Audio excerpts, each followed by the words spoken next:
We have come to a fork in the road. A decision must be made. Do we continue along the path we have traveled, a path that has seemingly served us well for the last 150 years? Or should we boldly choose a path that is perhaps less certain in some ways, but certainly less destructive in other ways? Should we invest in more natural gas, the bridge fuel? Should we choose this lesser evil? Should we invest in expanded natural gas infrastructure because it's better than burning coal, arguably? It's cheap, it's made in America, it's plentiful, and it's the devil we know, and we think we can see a smooth transition to a gas-based energy economy and put off the hard work of moving to a truly low-carbon economy for a while. Or can we take a path towards a brighter future? Start making the hard choices now. Bite the bullet. Build the energy infrastructure that we need to build upon for the next 150 years. A carbon-free, or at least a carbon-neutral future. Instead of building pipelines, let's build smart grids, microgrids, utility-scale energy storage, landfill methane capture and delivery systems.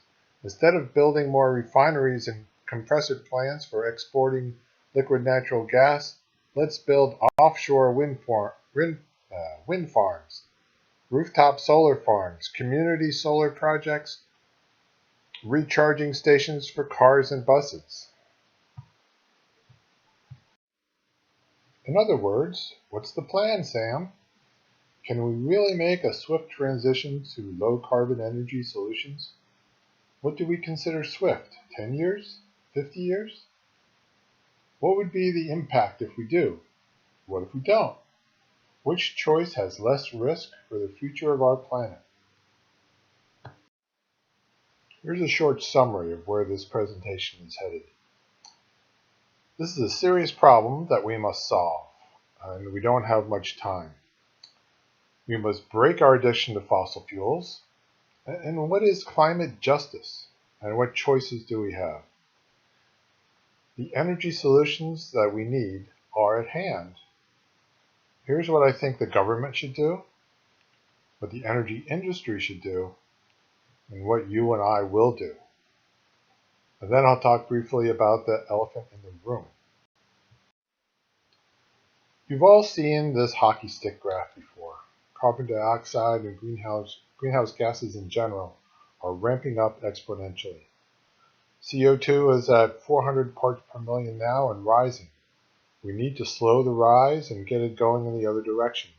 And because CO2 and other greenhouse gases have a long lifetime in our atmosphere, there is quite a bit of lag time. If we stopped all fossil fuel burning today, these numbers would not come down for 50 years. We need to at least stop the rise in CO2 as soon as possible. How much time do we have? It seems like the answer is just 4 years. 4 years to get our emissions curve trending downward. Smart people have modeled our climate and simulated various scenarios for what we do with our emission levels.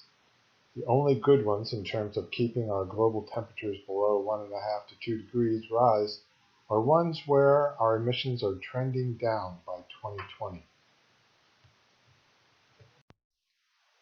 The IPCC created projects based on global simulations of our carbon emissions, how much we are adding, not measured parts per million, called representative concentration pathways. The RCP 8.5 assumes we continue our current greenhouse gas emission habits for the next 100 years or so, and the resulting global temp increase is 3.1 to 5.4 degrees C, catastrophic. RCP 6 and RCP 4.5 are moderate scenarios with peak emissions in 2080 and 2040 respectively. RCP 2.6 assumes we peak soon, by 2020, resulting in our best case scenario. Temperature rise between 0.9 and 2.3 degrees C. We are already at 0.8 degrees C. Would anyone like to roll the dice with scenario RCP 4.5? This is why we need a swift transition to renewable energy sources. And emissions from burning fossil fuels for energy is only one component of a very complex global system of carbon emission sources and sinks. There are also contributions from land use, which is a result of our lifestyle, eating profiles, with resulting impacts on standard of living and global economies. So, despite Bill's suggestion that we keep our focus on U.S. strategies and impacts, I contracted the government of the United Kingdom to build a global simulation of everything. Make it available to the public so we can explore hypothetical scenarios ourselves and hopefully inform ourselves about smart strategies in all countries. Here's a short video they made for me to show to you all.